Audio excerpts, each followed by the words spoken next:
Hi everybody, it's Miss Cole again, and I am going to talk to you about another book that I really like. This one is Matilda by Roald Dahl. It's hard as a reader not to immediately fall in love with a story that the first chapter is entitled The Reader of Books. So immediately as a reader, you feel a kinship with someone who's a reader of books. And you go on to find out that Matilda is not entirely normal, although she seems that way. Although Dahl is a really good storyteller and he can create a plot with interesting twists and turns and unexpected events, his real strength is in creating larger-than-life characters that are just fantastic to spend time with. Whether you love them or you hate them, they are, at the very least, incredibly interesting, even the side characters.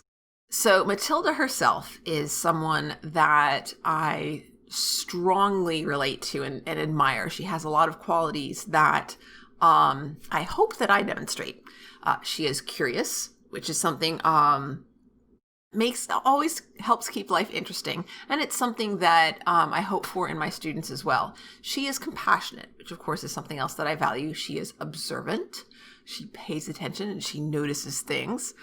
And she's clever, which is an important distinction from, she's also just smart in a general sense, but it's her cleverness that helps make her interesting as a character. She's also perhaps not particularly wise. Of course, she's young, so that's understandable. And wisdom and the ability that comes with it, making good practical decisions isn't always really interesting for a character, although I'm sure, it makes your life much more comfortable. But being clever often leads you in the opposite direction, where you make decisions that are interesting, but maybe not particularly practical.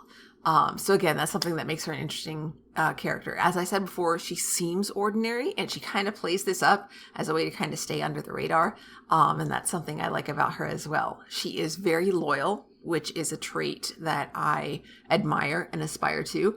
And when she decides that something is important, she is absolutely relentless in pursuing what matters to her. So as a character, Matilda is someone that I love spending time with. And what goes on in the story is interesting and fun and just an enjoyable read. Roald Dahl has a lot of problems in what he writes. He's got some bigotry going on, quite a lot of it.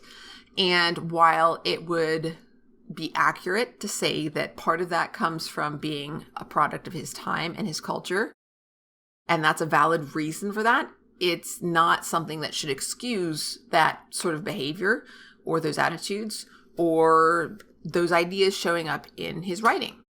Because it's possible to grow up in a certain time period and a culture and at the same time look around and say, hey, this is kind of not cool.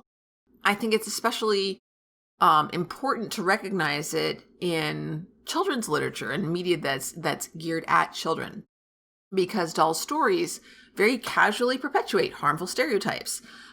There's definitely some attitudes towards women that, especially coming back to this book after having read the Harry Potter series and watched the movies, looking at the different ways that teachers in Matilda are treated in comparison to, say, Severus Snape, who is not only a terrible human being, but also a really bad teacher. Like, he is deliberately unkind to children, and he enjoys being unkind and hurtful to children, and that's not okay, at all. It doesn't matter what your past issues are, Professor Snape. It really doesn't.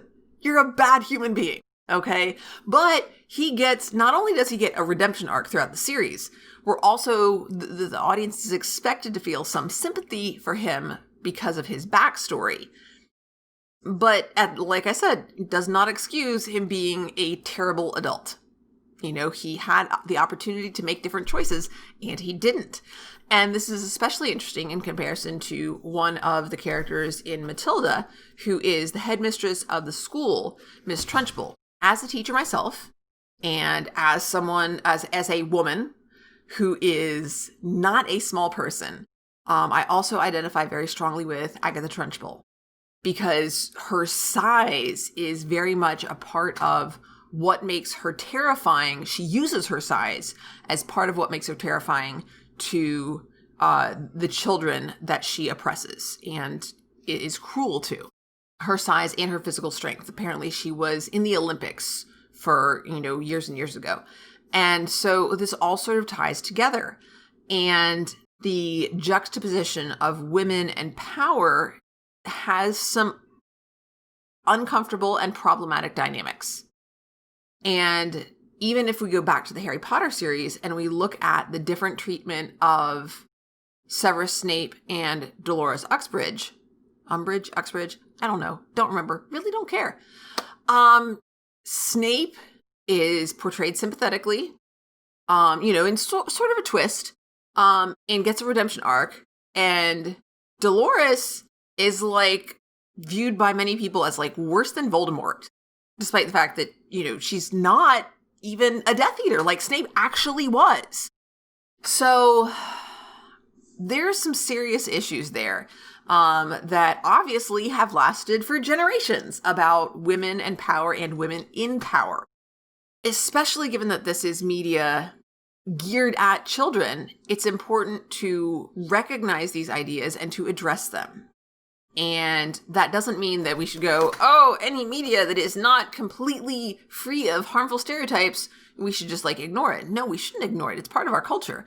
But we should engage with it in a thoughtful way. It's important to be aware, like Matilda is, to be observant and thoughtful about the things that surround us. And that especially includes the ideas in our environment. One of my favorite possessions is a bag that I got for supporting feminist frequency. And it says, be critical of the media you love. Sometimes people tend to think that if you criticize something or you point out something negative about it, or you say, I didn't like this thing, that means that you didn't like the work as a whole. And that's not the way it works at all. You can love something, and you can even love someone that is deeply flawed. And you could go further and say that, people have flaws. And if you can't love something or someone that's flawed, you are going to spend your entire life alone and never love anything or anyone, because none of it's perfect. It's not going to be perfect. So if you can't accept the flaws and acknowledge them, then you're never going to be able to either love something, or you're never going to be able to look at it truly.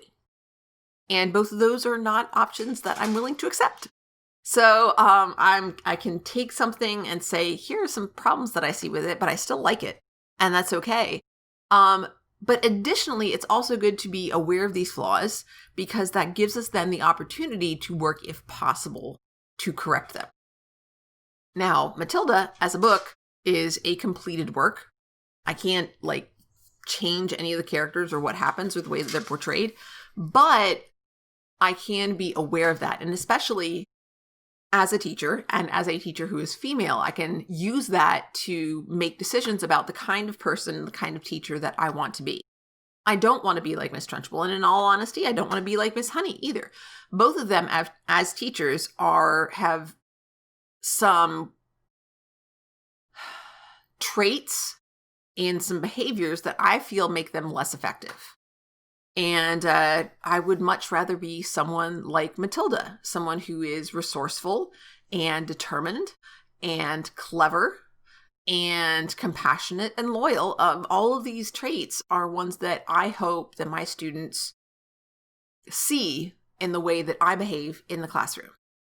The one other thing that I wanted to point out as something that I liked about this is the illustrations that are done by Quentin Blake. He is absolutely legendary. Oh, here we have a lovely one of Miss Trunchbull.